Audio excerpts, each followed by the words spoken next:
charity, I guess you could say, in the world. They're intimately tied with the UK government, and also a lot of the academic institutions in the UK that have been very prominent during the COVID era. Imperial College London, the London, I think it's the School of Tropical Medicine and Hygiene, something like that. A lot of these schools that pop up over and over again have a lot of ties to the Wellcome Trust. It basically functions in a lot of ways like the Gates Foundation in terms of its funding, influencing the direction of science, specifically biotechnology, to a huge degree for decades and decades and decades. But the Wellcome Trust is much older than the Gates Foundation, which wasn't launched until like 2001. The Wellcome Trust has been around. I forget exactly when it was formed, but it was formed out of the assets of Henry Wellcome, whose pharmaceutical company was Burroughs Wellcome, which is actually what GlaxoSmithKline is today. The Glaxo and GlaxoSmithKline was added in 1995 after a merger. The Wellcome name was dropped from the company, but GlaxoSmithKline is the Wellcome company today. So the Wellcome Trust is basically, you could describe it as the charitable arm of GlaxoSmithKline. So it's a vaccine company, right? That's great, right? So, well, they fund vaccine research to a huge degree. And if you read the article that got me kicked off of Patreon about the Oxford AstraZeneca vaccine developers and the Wellcome Trust, you'll see that they were intimately involved in basically the people that developed that vaccine work for Wellcome, and a lot of people that work for Wellcome are also tied to the Galton Institute, which is the UK Eugenics Society. They didn't change their name until 1989. They waited over 40 years after World War II to take eugenics out of their name, and they named it after Sir Francis Galton, the guy that made eugenics. He's the founder of eugenics. And instead of calling him what he was, a racist pseudoscientist, they called him a brilliant 19th century polymath. And among other things, they host the Wellcome Trust when they open their medical archive center. The first medical archive that they wanted to store wasn't, actual medical information. It was the historical archives of the British Eugenics Society. It just blows my mind how obvious this is, and it's not shocking why it would be deleted, but it's such an obvious tie to you can even still with the name, it's an overt eugenics society. It's based on, and yet that is so directly tied and influencing the direction of the vaccine program. The president of the Galton, the president of the Galton Institute today, her whole career was basically at Wellcome. It's just incredible. And that's like normal, I guess, if you look at the Galton Institute's board, all these people that are like basically overt eugenicists are prominent academics all throughout the UK, and they're not named and shamed out of it. It's been very normalized in the elite institutions here.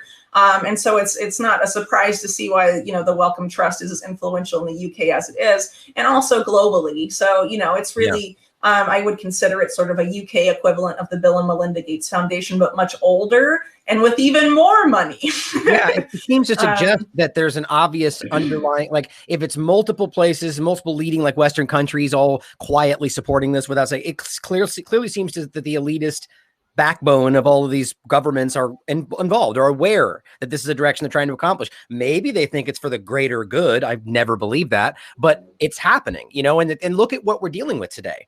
Right now, it's coming out. I might be doing another show today about this because it's so important. There's stuff that's coming out today. I think in 2019 it was, were under a huge had a huge controversy because they were accused of, they do a ton of Wellcome Sanger Institute. I mean, in Wellcome groups in the UK, like the Wellcome Sanger Institute, I think in 2019 it was, were under a huge had a huge controversy because they were accused of, they do a ton of their experiments in Africa specifically, and they had harvested DNA from people for a purpose that was not the purpose it was actually used for, and are in a huge legal conundrum for illegally harvesting the DNA of African people for. Damn, is this correct one? Yeah, that's the one. Yeah. I mean, it's just so sickening how continually this can happen. Where they cannot. It's not like they get caught doing something that they're like, oh, it was unethical, but we didn't act. Like they're knowingly doing something that's overtly illegal and just simply immoral, and they get caught for it, and they just continue. I mean, it's like Pfizer getting caught bribing doctors, manipulating safety results countless times, and yet we just now they're altruistic, working for us, saving people. this is such an obvious agenda. It just makes makes my teeth hurt. You know, it's really crazy. But, you know, the Wellcome Trust essentially functions as, the moneyed arm of the Galton Institute, really, for all intents and purposes. I mean, their ties to the Eugenics Society before then are very overt. And as I note at the end of this article, the former head of the Eugenics Society, Julian Huxley, yes, a close relative of Aldous Huxley, of Brave New World, the forest director general of UNESCO, is not only one of the most rabid eugenicists who ever exist, who just a year after World War II said we must make the unthinkable thinkable again with eugenics, fresh off the bat. But he's also the guy that coined transhumanism and said that that would be the next era of eugenics, to basically use the eugenic science of genetic engineering, his words, and combine it with this transhumanisty merging of human and machine tech to create a new organism. So it really is, for all intents and purposes, the destruction of the human race as we've known it. Corbett wasn't exaggerating when he made it, stated it in those terms. So by definition, transhumanism is at the very least irrevocably altering the human race. I mean, that's literally what that is. And whether it can change, it make it extinct isn't. I think that's an obvious reality. And as I always play, since it's a quick second clip, it's important for people that haven't seen it to recognize this is not an opinion. This is an openly stated concept. And as I keep referencing the Converging Technologies document from 2002, as well as the follow-up in 2017, they clearly reiterate the point that we're talking about combining your biological and your technological identities. That's physically. What the fourth industrial revolution will lead to is a fusion of our physical, our digital, and our biological identities. Pretty clear. Oh, right? Sorry, I was stretching my neck while the video was playing because it's been super sore. I wanted to ask you about a point you make in the beginning of the article, which I find very interesting, is that they're talking about specifically the global, as you point out, the global health DARPA, known as Welcome Leap, is talking about to achieve a breakthrough scientific and technological solutions by or before 2030. Now, I just find that so ridiculously telling that everything seems to be lined up in these same 2030 coincidence, right? By 2030, you'll own nothing and you've never been happier. That's a conspiracy theory, Ryan. Right. Like the WF can openly talk about that, and it's fake news, So what are your thoughts on that? And do you think there's any correlation there? Like, is that? Yeah, no, I absolutely do. Yeah. Obviously they can't have this drag out for too long because they won't be able to implement this hellish future without people catching on. They have to do it relatively quickly. And keep things locked down to do so, right? And keep things from being normal and, flood the zone with their propaganda and what have you. They're utilizing these to test out these systems, right? It's like Well, I've written a considerable amount about Facebook. Facebook is basically a front for DARPA's failed LifeLog program. And it has close ties to DARPA. Why else would they pick? Oh, let's hire ex-DARPA director Regina Dugan to head our DARPA equivalent in the private sector. I mean, I just think the counterterrorism crossover is just ridiculous because that's everything. All of the COVID-19 stuff has ties to either like things they've used on prisoners or tracking cattle or, you know what I mean? And they're treating us like terrorists and people that are risk because that's how they perceive it based off the domestic terrorism we just talked about, Right. So let me just go like terrorists and people that are risk because that's how they perceive it based off the domestic terrorism we just talked about, Right. So let me just go over Regina's past a little bit. So, you mentioned counterterrorism stuff. She was at DARPA from 1996 until I think 2001. In 2001, she became special advisor to the Army's chief of staff just in time for the invasions of Afghanistan and Iraq. Then she creates a defense contractor called Red X Defense. Which gets her in trouble when she's director of DARPA, because when she's director of DARPA, she hands out a bunch of contracts to that firm, including for technology that's supposed to detect IED bombs for troops in Afghanistan that was found to not be any more effective than flipping a coin to determine if a bomb was there or not. Bet that'll make a lot of veterans mad. It should. Yeah. Anyway, beyond that, when she was at DARPA, she founded the Transformational Convergence Technology Office. Which I found what do you think that's? code for, Exactly. since, well, I think Corbett and his work on the transhumanist stuff has noted that it's often called like a convergence agenda. That's the word they use for it a lot. Now converging. It's the digital convergence. That's the new document they just came out with that he covered. Right. Very alarming. Yeah. So this is similar. So that office doesn't exist anymore because it was folded into the Biological Technologies Office, or BTO, at DARPA, which was made in 2014 and is still around today. And BTO focuses on, they say, everything from programmable microbes to human-machine symbiosis. Programmable microbes.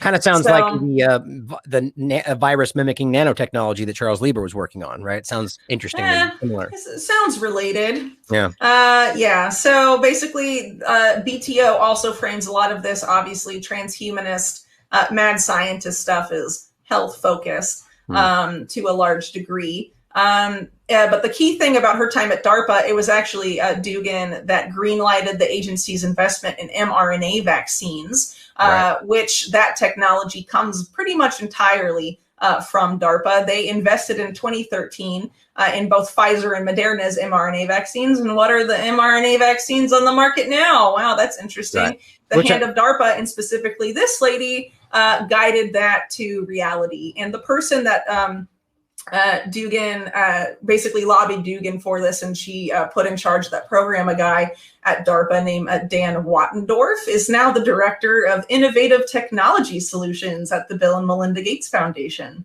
The fact that she is involved with greenlighting the actual mRNA technology injections that are now being utilized, and she's coming full circle back around to like, these are impossible to miss connections. The fact that, I made that point in the beginning, and I think on a show with you, the fact that we easily called that Pfizer and Moderna were going to be the injections used in this country. Yeah, in January 2020, we called that. Exactly. Yeah. And here we are. Because they're the DARPA-backed vaccine guys. Exactly. And there's also the conflicts of interest of Fauci and the people that work with him. And it's like, there's so many, or Moncef Slaoui for that matter. There's obvious ties, but here we are. That blows my mind, that the continual thread you can tie through all these, which is what your work usually does a great job in showing you, that they're all tied together. So anyway, after she leaves DARPA, Dugan goes to the private sector, and she is put in charge of Google's Advanced Technology and Projects program or agency. Forget exactly group. Sorry, Advanced Technology and Products Group, which is abbreviated ATAP. Why she was there? She built the basis of what is now Google's augmented or AR augmented reality business.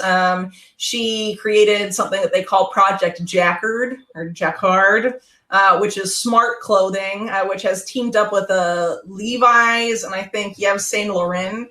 That's very tied to COVID. We already talked about that on the show, how there's this big push now for these specifically, and that's nanotechnology. It comes from this lady. It all comes from this lady. She also, you may have heard over the course of the past year in relation to COVID, the idea of a digital tattoo as a vaccine record. Well, years before, Regina Dugan was promoting the digital tattoo to unlock smartphones, and also the digital RFID chip authentication pill that you swallow and turns your entire body into your authentication token. That's I'd never heard of that until I read this. That is crazy to me, and it's just another form of all the stuff they're trying to accomplish right now. The Internet of Bodies is what that sounds like to me. That's exactly what it is. And this lady is an architect of that, you could argue. And why she was doing this for Google, she chaired a panel at the Clinton Global Initiative, and also attended the 2015 Bilderberg meeting that had a whole huge section about it was on AI. Eric Schmidt was also there, who at the time was Dugan's boss. Pretty interesting. I know you mentioned it a second ago, but I just want to reiterate that, to make sure this is clear, that there, as you wrote, a military investigation found that she had violated ethics rules to the point we were discussing before. Yeah. And yet this all continues forward, right? So she can literally violate ethics. They can find that in an investigation, and yet nothing changes. Hey, why?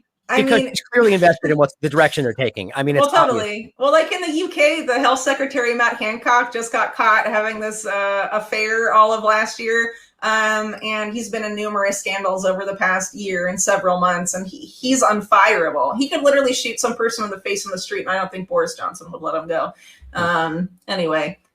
People like that are just too important and too on board, and they don't sack them unless they absolutely have to. Right. Dugans like that as well.